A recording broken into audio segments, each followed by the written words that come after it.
yang dibawa oleh mufti wilayah. Itulah. Cadangan mufti wilayah. Benda yang luas, kenapa kita sempitkan? Pada saya simple, biarlah peraturan itu ataupun akta itu kekal seperti mana adanya ia. Asasnya semua ahli sunnah wal jamaah. Tak perlu nak sempitkan ke mazhab ini, mazhab itu, mazhab aliran akidah seperti ini, mazhab aliran fiqh seperti ini, mazhab aliran tasawuf seperti ini. Tak payah nak perlu highlightkan benda tu. Bercerita pasal sifat 20. Apa sejarah sifat 20 ni? Siapa pengasas dah? Jadi saya nak tanya betul-betul lah ni, siapa yang ada maklumat. Jangan sibuk mempertahankan saja. Oh, tak boleh kata apa kat sifat 20. Tapi bila orang tanya sifat 20 tu apa? Aku tak tahu 20-20. Siapa-siapa yang kata menolak sifat 20 ni, dia bukan ahli sunnah wal jamaah. Dia bukan ni. Siapa tolak? Dia tak kira hak siapa tolak. Dia tak kira benda apa sifat 20 tu. Assalamualaikum warahmatullahi taala wabarakatuh. Sedang penonton yang saya hormati sekalian, RUU Mufti Wilayah mesti disokong oleh seluruh umat Islam di Malaysia. Sebab jika tidak disokong, maka kita bimbang ada pihak yang berani mendakwa dan menganggap akidah sultan-sultan Melayu, akidah para ulama Nusantara dan akidah umat Islam di Malaysia sebagai akidah Syiah, bukan akidah Ahlus Sunnati wal Jamaah. Orang yang duk cakap Allahu mawjudun bila makan, Allah mawjudun bila makan, ini dinukilkan daripada tulisan-tulisan Syiah. Tapi hari ini aku akan bertanya kepada Jabatan Mufti Negeri Sembilan. Hampa ambil mana kaedah Allah mawjud bila makan ni? Ini baru satu bukti bahawa akidah Allah mawjud bila makan diambil daripada akidah Syiah. Para ulama mengatakan diambil daripada kitab Syiah. Tapi itulah, kita sebenarnya dia kalau yang pentingnya dia tak ada dalam kitab kita. Kitab Sunnah. Tuan-tuan sekalian, Sultan Alauddin Sulaiman Shah, Sultan Selangor yang kelima, memang menyebut akidah ini di dalam kitabnya Pohon Agama halaman yang ke-10. Kalau berdasarkan pernyataan Dr. Fathul Bari ini, bukankah ini menjadi tuduhan berat terhadap akidah baginda Sultan kita bahawa ia termasuk dalam akidah Syiah? Wal'iyadzubillah. Ini adalah tuduhan yang berat, melampau, tuduhan yang bahaya. Juga berdasarkan pernyataan intan ini, badan berautoriti seperti Jabatan Kemajuan Islam Malaysia iaitu JAKIM pun tak selamat daripada tuduhan ini.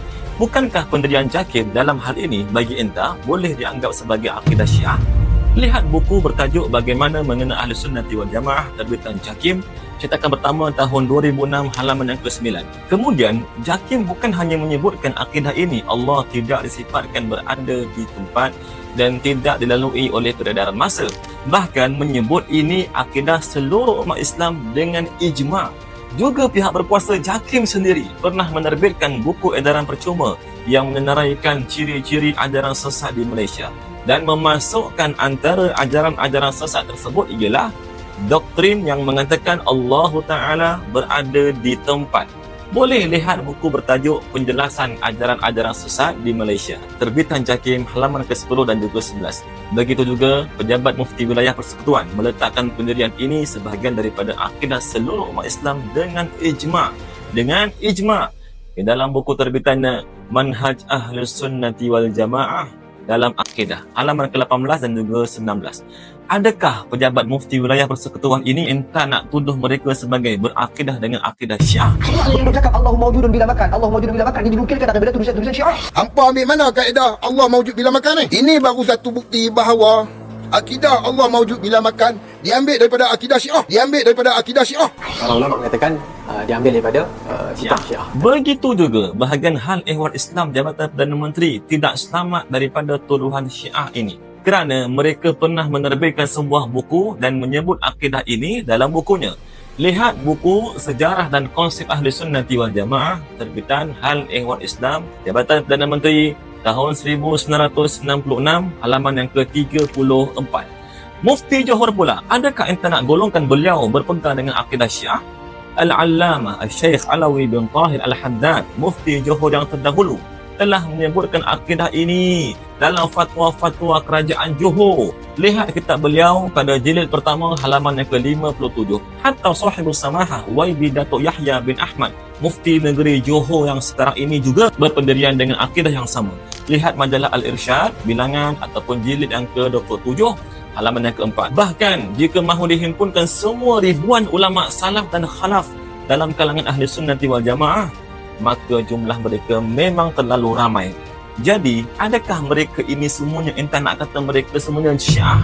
Berat tuduhan ini. Tidak ada ulama dan ahli sunnati wal jamaah yang selamat daripada tuduhan entah ini. Tuan-tuan yang mulia, jika RUU Mufti Wilayah tidak disokong, Kita bimbang ada pihak yang menolak dan mempertikaikan sifat 20 ini.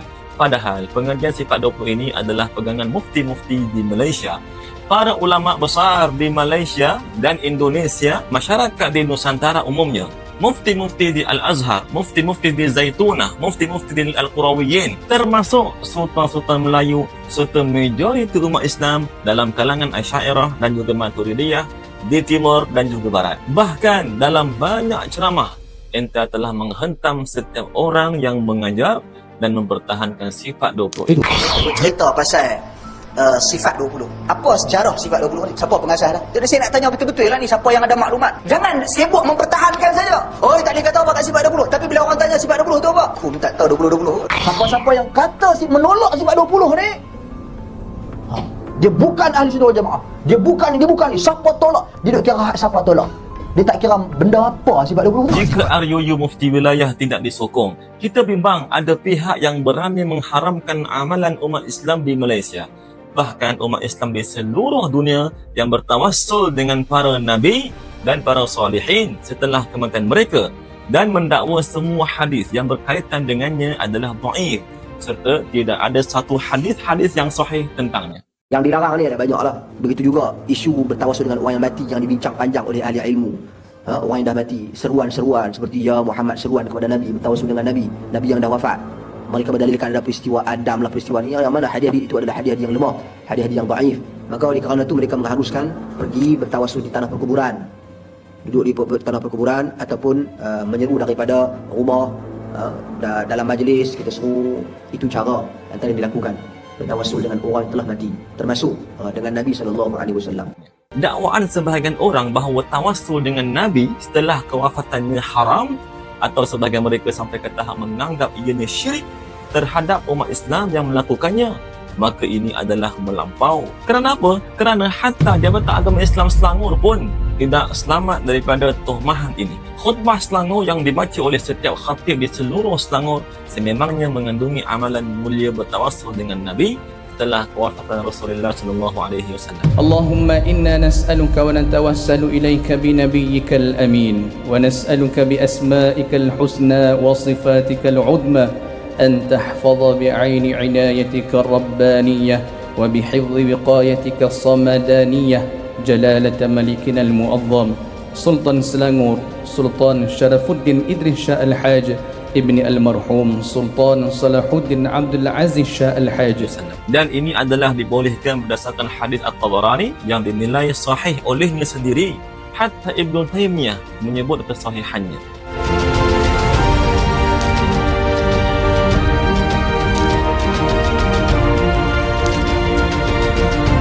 Tawassul dengan Nabi juga dibolehkan berdasarkan ijma' yang dinukilkan oleh Al-Imam Al-Hafidh Al-Faqih Taqiyuddin As-Subki dalam kitabnya Shifa'us Saqam fi Ziyarati Khairil Anam, halaman yang ke-19. Manakala tawassul dengan orang-orang yang saleh setelah kewafatan mereka, ia adalah dengan perbuatan salaf sendiri, iaitu Imam Syafi'i yang datang bertawassul dengan Imam Abu Hanifah setelah kewafatannya. Imam Syafi'i datang ke kubur Imam Abu Hanifah dalam keadaan mengambil berkat dengannya dan dalam keadaan berdoa kepada Allah Subhanahu Wa Taala dengan suatu hajat, lalu tidak berlalu waktu yang lama hinggalah doanya dimustajabkan. Imam Syafi'i radhiyallahu anhu berkata sebagaimana dinyatakan oleh Al-Hafidhul Khatibul Baghdadi dengan sanad-sanadnya yang bersambung kepada Asy-Syafi'i. Dia berkata, inni la atabarraku bi Abi Hanifah wa aji'u ila qabrihi fi kulli yawmin ya'ni za'iran fa idza 'aradat li hajatun shallaitu rak'atain wa ji'tu ila qabrihi wa sa'altu Allah ta'ala al-hajata 'indahu fama tab'adu anni hatta tuqda. Imam Syafi'i berkata mafhumnya, aku benar-benar mengambil berkat dengan Abu Hanifah dan aku datang ke kuburnya setiap hari, maksudnya sebagai menziarahinya.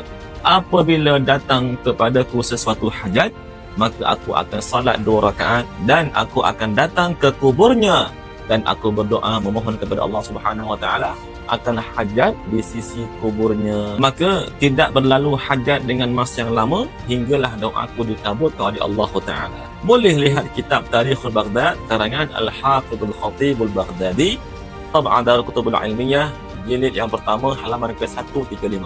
Tuan-tuan sekalian, Imam Syafi'i rahimahullah telah lahir pada tahun 150 Hijrah dan pada tahun yang sama wafat Imam Abu Hanifah. Al-Khatibul Baghdadi yang menyebut kalam Imam Syafi'i ini, beliau adalah antara ahli hadis dan beliaulah yang disebut oleh ulama hadis iaitu Al-Hafidh Abu Bakr bin Nuqtah. Dia berkata bahawa pengarang-pengarang dalam kitab-kitab hadis secara diriwayatkan iaitu kitab-kitab mustalahul hadis setelah Al-Khatib, mereka bergantung atas kitab-kitabnya sebagaimana disebut oleh As-Suyuti dalam kitabnya Tadribur Rawi jilid pertama halaman ke-93 dan juga 94. Dia berkata, kullu man ansafa alima anna al-muhaddithina ba'dah yalun ala kutubih. Tuan-tuan sekalian, jika RUU Mufti Wilayah tidak disokong, kita bimbang juga ada pihak yang bawa naratif dalam masyarakat bahawa semua jenis bid'ah itu sesat tanpa pengecualian dengan menyelewengkan juga makna beberapa nas syarak dan menolak pembahagian bid'ah itu pada dua, iaitu bid'ah hasanah dan juga bid'ah dhalalah, atau kepada lima berdasarkan hukum taklifi, wajib, haram, sunat, makruh dan juga harus, sebagaimana pernyataan para ulama seperti Al-Aiz bin Abdissalam, Al-Ghazali, An-Nawawi dan juga lain-lain. Nabi menggunakan perkataan umum, fa inna kulla muhdatsatin bid'ah. Nabi dahulukan dengan perkataan kul bermakna semua. Kemudian selepas daripada perkataan kul, muhdatsah dia datang dalam bentuk perkataan disebut sebagai nakirah. Nakirah ini perkataan bahasa Arab yang tidak ada di awalnya alif lam, itu di antara ciri-cirinya. Di mana sekiranya datang perkataan ini yang berciri-cirikan dengan nakirah, tak ada alif lam antaranya, sebelum daripada didahulukan dengan perkataan umum seperti kul, maka ia membawa pengertian umum, yakni semua jenis bid'ah, tak ada terkecuali semua jenis bid'ah. Maka di sana sudah semestinya tidak ada pembahagian tersebut, semua jenis bid'ah. Jadi setiap perkara yang baru itu adalah bid'ah. Dan wa kulla bid'atin, waw di situ, waw ataf di situ menyambung kepada perkataan seterusnya, dan setiap bid'ah itu adalah sesat. Maka mana mungkin di sini kita katakan sebahagian bid'ah. Sebaliknya, sebenarnya ia membawa arti ke semua bid'ah. Bukankah dengan ini Dr. Fathul Bari telah menolak ada bid'ah hasanah secara total dan menyanggah pandangan ulama muktabar yang mengatakan sebahagian bid'ah itu sesat? Bukannya semua. Jadi entah nak kata apa kat sini. Sedangkan lafaz kullu dalam sabda Rasulullah SAW, kullu bid'atin dhalalah, menurut Imam Nawawi, iaitu seorang ulama hadis yang terkenal, di dalam kitab Syarh Nawawi ala Sahih Muslim jilid ke-6 halaman yang ke-154 dan juga jilid ke-5 halaman yang ke-135, bahawa ia adalah lafaz umum yang maknanya khusus. Yang dimaksudkan dengannya adalah kebanyakan bid'ah itu, bukan semua atau setiap bid'ah itu sesat. Kata Imam Nawawi, hadza 'amun makhsus wal muradu bihi ghalibul bid'ah. Tuan-tuan sekalian, jika RUU Mufti Wilayah tidak disokong, kita bimbang akan ada pihak yang mempertikaikan akidah dan metodologi umat Islam dalam kalangan Asy'ariyah dan juga Maturidiyah yang merupakan majoriti umat Islam di seluruh dunia dan menganggap manhaj atau metodologi Asy'ariyah dan juga Maturidiyah ini daripada falsafah Greek Yunani yang syirik. Dengan dakwaan mereka dalam akidah hanya berpegang kepada akal semata-mata, tidak mengikut nas. Pun metodologi Asy'ariyah dan Maturidiyah kita tak nafikan. Ia terbentuk kerana pertembungan antara pengajian akidah Islam dengan falsafah Yunan, Greek yang berbicara soal ketuhanan dengan menggunakan logik akal. Orang tu keluar teori-teori itu. Ini tidak betul. Ini suatu yang kita tidak boleh terima. Sebab itu saya tidak pelik entah seakan-akan nampak beria-ria sangat menolak RUU Mufti Wilayah yang meletakkan batu asas akidah Islam berteraskan manhaj Asy'ariyah dan juga Maturidiyah yang sebenarnya adalah bersumberkan akidah Nabi SAW dengan alasan RUU Mufti Wilayah itu sempitlah, Apa kita sempitkan? rigidlah, Tak rigid kan? mutanatti'unlah, Tanatti'un, melampaulah, melampau. kau sendirilah, Kau sendiri penjara orang macam Mu'tazilah zaman dululah. tumpah seperti mana zaman Mu'tazilah dulu. Tangkap dan penjarakan ulama. Kemudian tak betul manhaj Asy'ariyah dan juga Maturidiyah ini hanya semata-mata berpandukan akal. Pun metodologi Asy'ariyah dan Maturidiyah kita tak nafikan. Ia terbentuk kerana pertembungan antara pengajian akidah Islam dengan falsafah Yunan, Greek yang berbicara soal ketuhanan dengan menggunakan logik akal. Orang tu keluar teori-teori itu. Kerana subjek ilmu tauhid adalah an-nazar, penelitian. iaitu beristidlal dengan ciptaan Allah untuk membuktikan kewujudannya dan sifat-sifatnya yang sempurna, dan dengan nas-nas syarak yang daripadanya diekstrak dalil-dalil. Dan ia berdasarkan kanun atau peraturan Islam, bukan mengikut prinsip ahli falsafah, kerana ahli falsafah memang mempunyai perbahasan dalam perkara ini yang dikenali di sisi mereka al-ilahiyat, iaitu ketuhanan. Tetapi para ulama tauhid tidak bercakap pada hak Allah, hak malaikat, dan selain daripada itu bergantung hanya semata-mata pada akal. Tidak betul manhaj Asy'ariyah dan juga Maturidiyah ini hanya semata-mata akal. Sebaliknya, mereka membahaskan hal ini sebagai istidlal dengan akal untuk menunjukkan kesahihan apa yang didatangkan oleh Rasulullah SAW. Menurut ulama tauhid, al-aqlu syahidun lisyar'i laisa aslan lid-din. Maksudnya akal adalah saksi kepada kebenaran syarak, bukan asas kepada agama. Adapun ahli falsafah Greek Yunan, mereka menjadikan akal sebagai asas tanpa mempedulikan apa yang datang daripada Nabi. Maka mereka tidak mengikat kepada penggabungan akal dengan apa yang datang daripada para Nabi. Itu pun para ulama Asy'ariyah mereka mensyaratkan dalil akal atau intellectual evidence itu mestilah tidak terkeluar daripada nas syarak dan tidak kontradik dengannya. Satu lagi, kadang-kadang isu membaca Sadaqallahul Azim yang dipandang baik oleh para ulama tak perlu pun dipertikaikan lagi dalam masyarakat.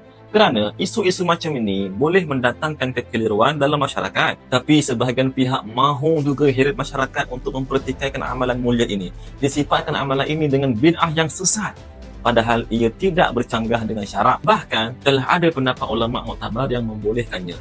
Kita tidak mahu di negara kita Dr. Fathul Bari bawa pendapat yang mirip dengan pendapat Ibn Baz yang menghukum bid'ah sesat amalan ini, sebagaimana dalam majalah yang dinamakan sebagai Majallatul Buhuth Al-Islamiyah, bilangan yang ke-45, halaman ke-94. Tengok tuan-tuan, apa Ibn Baz kata? Dia kata, ramai orang membiasakan diri membaca Sadaqallahul Azim setelah selesai membaca Al-Quran.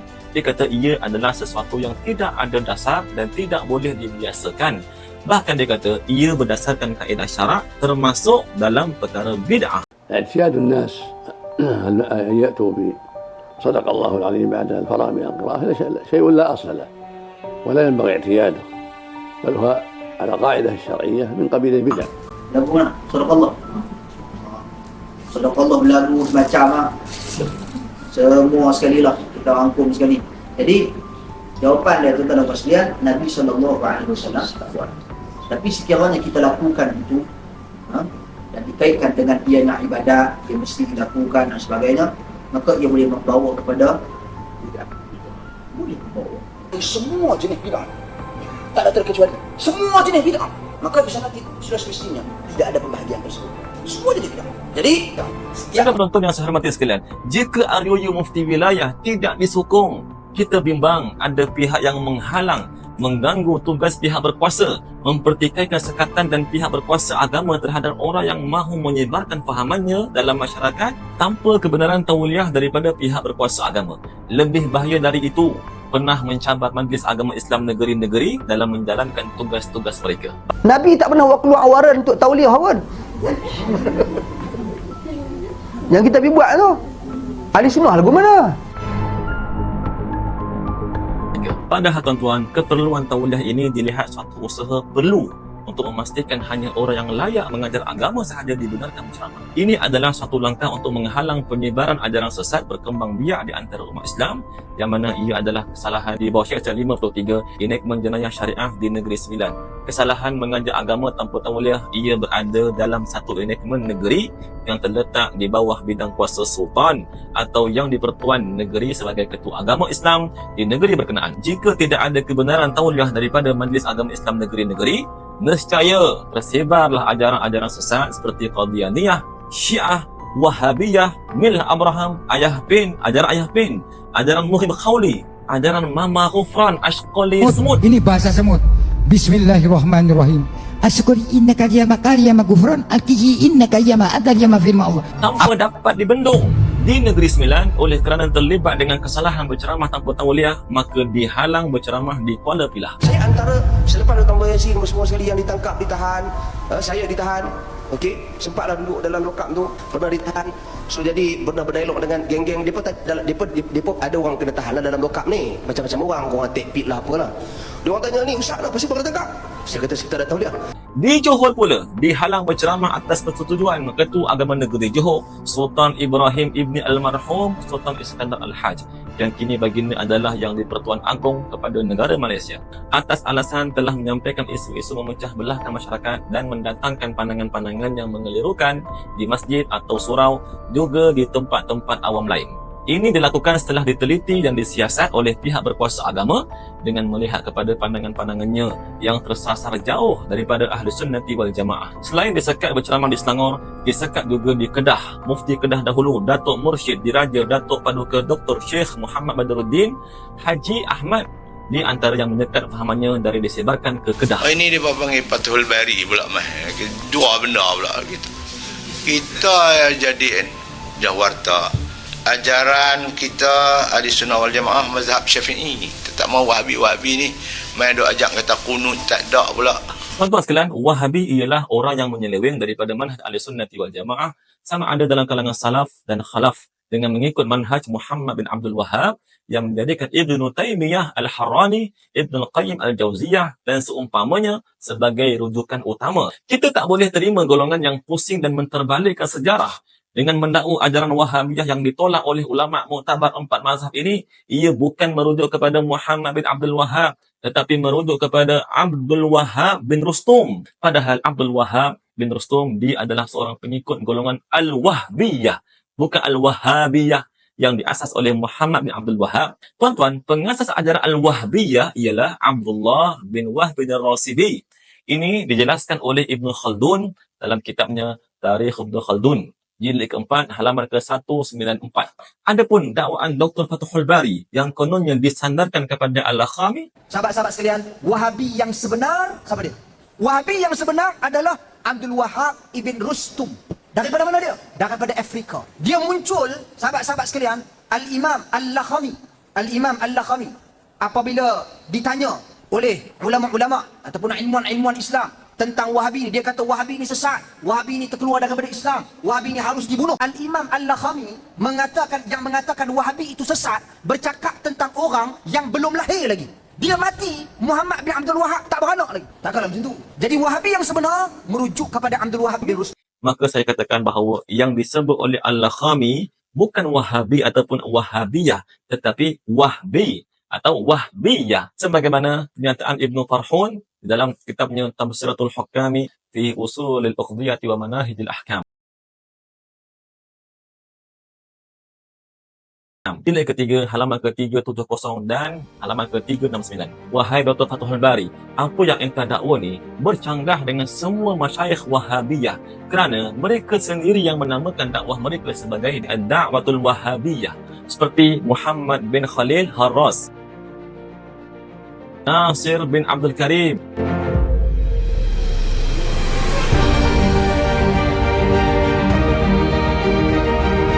Ibnu Baz,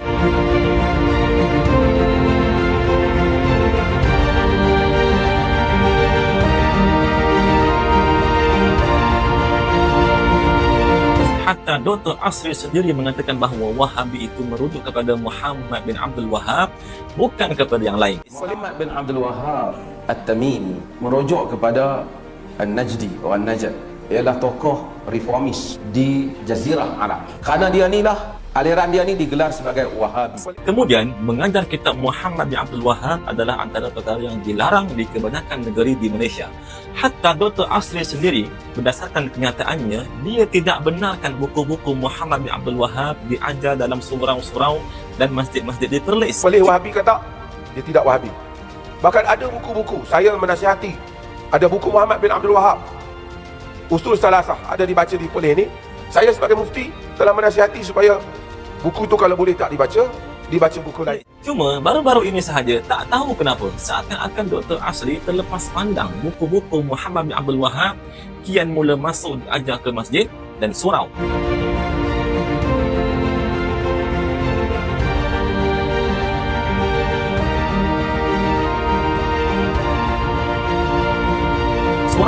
Namun, apa pun kesimpulannya, berdasarkan kepada pelbagai sudut pandang dan justifikasi yang telah kita kemukakan, RUU Mufti Wilayah perlu disokong untuk keamanan, keselamatan dan keharmonian negara.